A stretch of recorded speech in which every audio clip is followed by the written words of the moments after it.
Assalamualaikum warahmatullahi wabarakatuh. Selamat pagi anak-anak. Selamat bertemu lagi dengan Bu Siti Masita. Pada pagi hari ini kita akan belajar tentang struktur dan kebahasaan cerita pendek. Bagaimana kabar kalian hari ini? Sehat tentunya. Tetap semangat.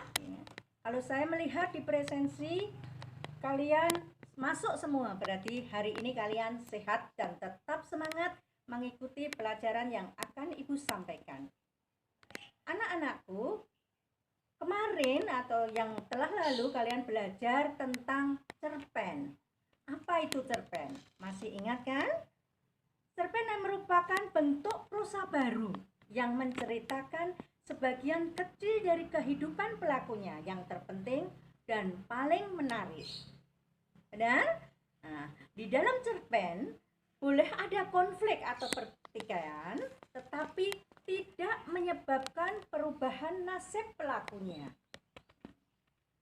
Tadi pada hari ini kita akan berbicara atau menjelaskan aspek kebahasaan ya, aspek kebahasaan dan struktur dan kebahasaan cerita pendek. Apa saja yang masuk di dalam struktur? Kita pelajari bareng-bareng. Mari kita pelajari bersama-sama satu persatu. Kita kenal struktur teks cerita pendek. Nanti ada abstrak, ada orientasi, ada komplikasi, dan ada koda. Apa itu abstrak? Abstrak adalah rangkaian peristiwa. Di sini bersifat opsional. Boleh ada, boleh tidak.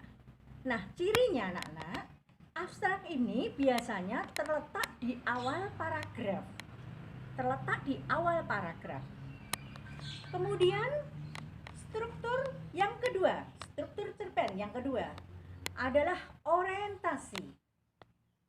Di dalam orientasi ini menciptakan gambaran visual latar, atmosfer atau suasana perasaan tokoh, bisa waktu kisah, pengenalan karakter, dan arah menuju komplikasi. Nah, untuk orientasi di sini biasanya juga terletak di paragraf bagian awal. Selanjutnya, struktur yang ketiga yaitu komplikasi. Apa itu komplikasi?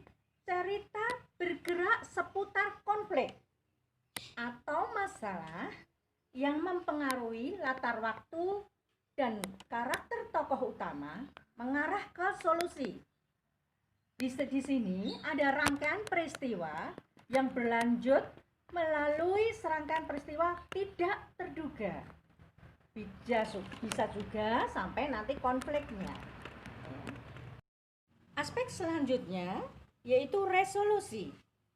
Keberhasilan untuk masalah atau tantangan yang dihadapi tokoh. Di sini kita bisa melihat bagaimana cara pengarang mengakhiri cerita. Kemudian yang terakhir adalah koda.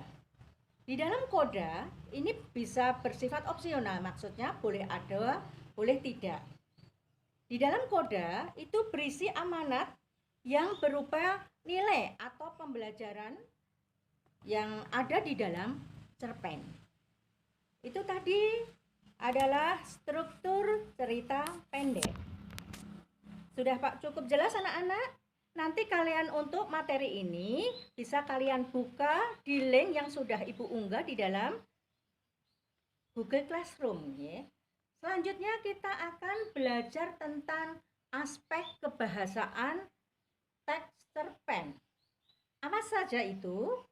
Yang pertama adalah kosakata, kemudian gaya bahasa, kemudian kalimat deskriptif, dan yang selanjutnya adalah bahasa tidak baku. Baik anak-anak, akan kita bahas satu persatu.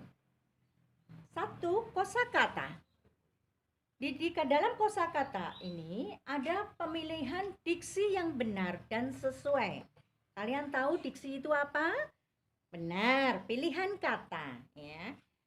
Kemudian di dalam cerpen mungkin juga kalian akan menemukan gaya bahasa. Gaya bahasa di sini menimbulkan makna konotasi. Kalian tahu ada berapa macam gaya bahasa itu? Banyak sekali ya. Di antaranya bisa Ibu contohkan tentang metafora, kemudian ada personifikasi. Apa itu gaya bahasa personifikasi? Boleh, betul, mengumpamakan benda mati sebagai manusia. Contohnya misalnya begini, penaku menari-nari di atas kertas. Kemudian ada gaya bahasa simil. Apa di sini? Artinya, majas yang membandingkan sesuatu hal dengan hal lainnya dengan menggunakan atau menggunakan alat pembanding. Misalnya, kata seperti, kemudian bagaikan, bak. Nah, wajahnya Bak Pinang dibelah dua. Nah, ini sudah menggunakan gaya bahasa simil. Selanjutnya, aspek kebahasaan teks cerpen yang ketiga, yaitu kalimat deskriptif. Kalimat deskriptif itu kalimat yang melukiskan atau menggambarkan sesuatu. Dalam cerpen, kalimat deskriptif digunakan untuk menggambarkan bisa suasana, tokoh, tempat di dalam cerita. Dan yang terakhir adalah bahasa tidak baku. Anak-anakku, di dalam menulis cerpen, bahasanya bebas. Kalian boleh menggunakan bahasa kekinian. Boleh banget, ya. Karena bahasa tidak baku. Apa yang dimaksud di sini?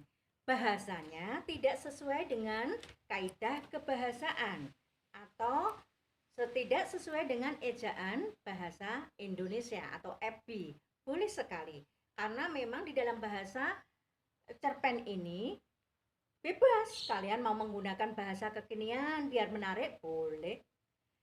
Mungkin ini yang perlu saya sampaikan. Demikian presentasi dari Bu Siti. Selamat belajar, tetap semangat dan semoga sukses.